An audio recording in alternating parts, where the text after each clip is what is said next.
आप कह रहे हैं कि ये बजट था या नहीं था, ये बिल्कुल सही बात है। बजट था या नहीं था वाला बजट ही था ये। चुनाव के पहले जो बजट होते हैं वो अंतरिम बजट होते हैं। पुरानी परंपरा रही कि अंतरिम बजट, दरअसल यहाँ भी एक डिबेट होती है कि इसको अंतरिम बजट रखा जाए या वोट ऑन अकाउंट किया जाए, यानी लेखानुदान। लेखानुदान का अर्थ है कि सरकार कुछ नहीं करेगी, सिर्फ एक स्टेटमेंट ऑफ अकाउंट रखेगी कि इतने खर्चे की जरूरत है।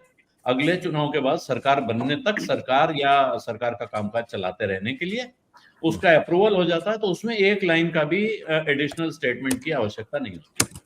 लेकिन अंतरिम बजट जब कहा जाता है तो अब दायरा व्यापक हो जाता है। कहने को अंतरिम है, लेकिन कोई पाबंदी नियम से, मेरे हिसाब से नियम से कोई पाबंदी नहीं है कि सरकार क्या क्या नहीं कर सकती है। तो इस अंतरिम बजट में भी सरकारें बहुत कुछ करती रही हैं। हालांकि आज निर्मला जी ने कहा कि देखिए अंतरिम बजट है और इसमें परंपरा ऐसी रही, मैं इस परंपरा का पालन कर रही हूँ।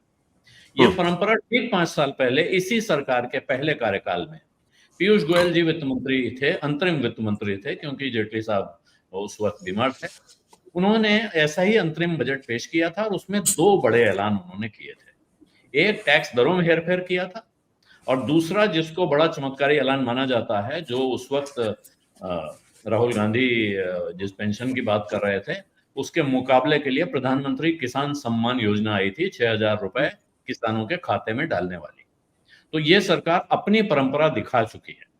फिर भी इस बजट को अगर प्रधानमंत्री मोदी ऐतिहासिक कह रहे हैं तो मेरे हिसाब से बिल्कुल सही कह रहे हैं।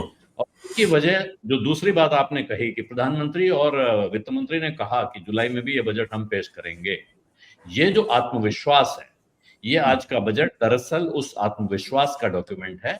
उसके अलावा उसमें जो आंकड़े हैं, कहाँ क्या कम हुआ और क्या बढ़ा, इसको आप किनारे रख के बहुत आराम से देख सकते हैं, क्योंकि जुलाई में इसमें सब कुछ बदल सकता है। आंकड़ों की गणित में बारीकी में जाके कोई बहुत लाभ नहीं है।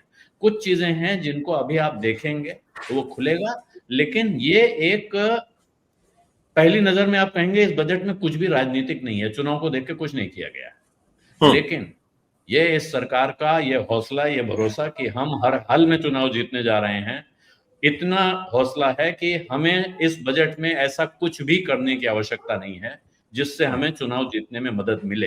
ये अपने आप में एक बड़ा स्टेटमेंट है, और मेरा ख्याल है प्रधानमंत्री मोदी सिर्फ इस कारण से इस बजट को एक ऐतिहासिक बजट कह रहे हैं।